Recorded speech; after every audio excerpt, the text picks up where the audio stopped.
Alright, the chassis and the body are one and blended and seamless. I blended it in down there.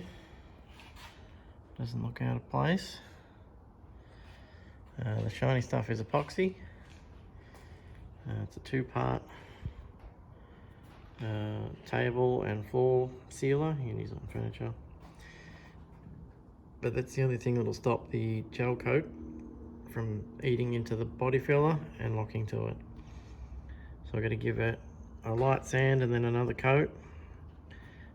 But before I do that, I'm going to take it, I'm going to sand under there, and I can't do that while it's upside down. I don't want to. So I'm going to take it from the table, bring it over here, and modify this so that body and chassis can sit on this frame. That way I'll be able to tilt it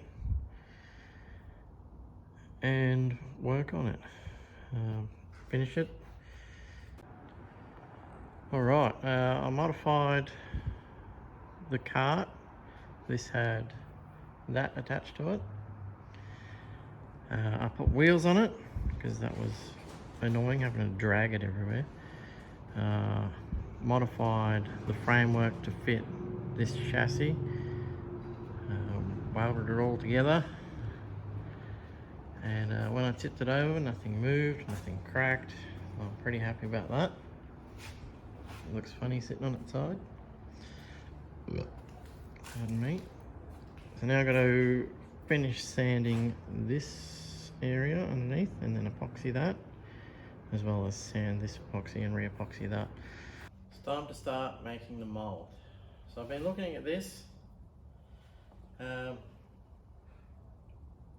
It's not going to be as easy as I hoped it would, because these taper in, these bits taper inwards, so I can't make this front part of the mold one piece because I want to be able to get it off.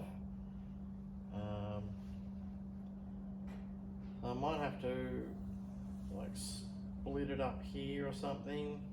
I could go down the center of the grill, but I've had issues with that in the past.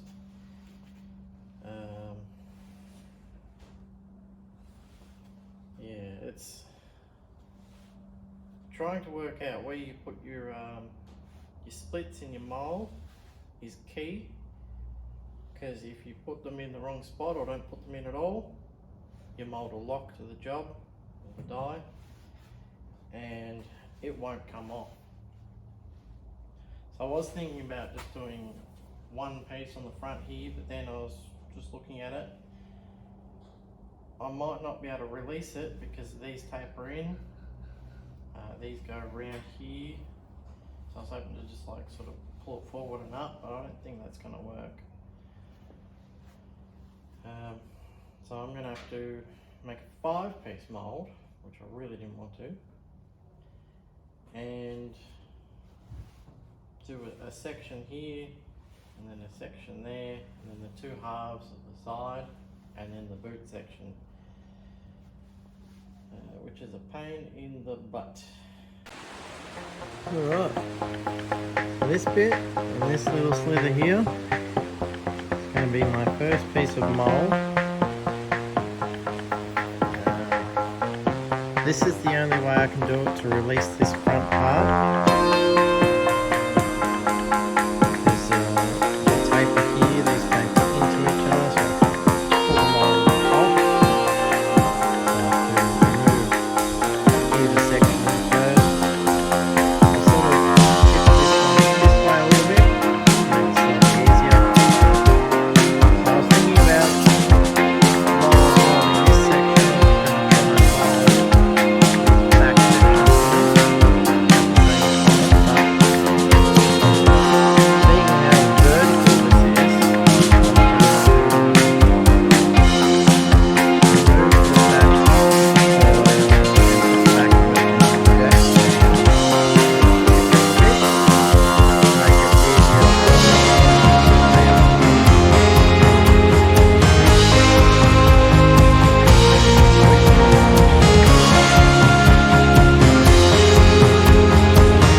This is what I've been spraying my PVA on with lately.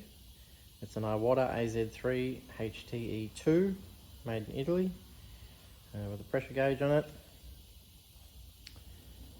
It's a brilliant gun. It's a primer gun, so it's got a 1.8 needle, so it's quite big, and it lays down PVA beautifully. You don't want too much PVA on there, because in my previous videos I brushed it on. It would leave streaks and puddles and build-ups and runs, and that would transfer through to the mold. So now I'm using the spray gun. It's a nice even coverage. I do like to put a bit extra on the flanges, just because of the texture in them. And yeah, so spray gun, thumbs up.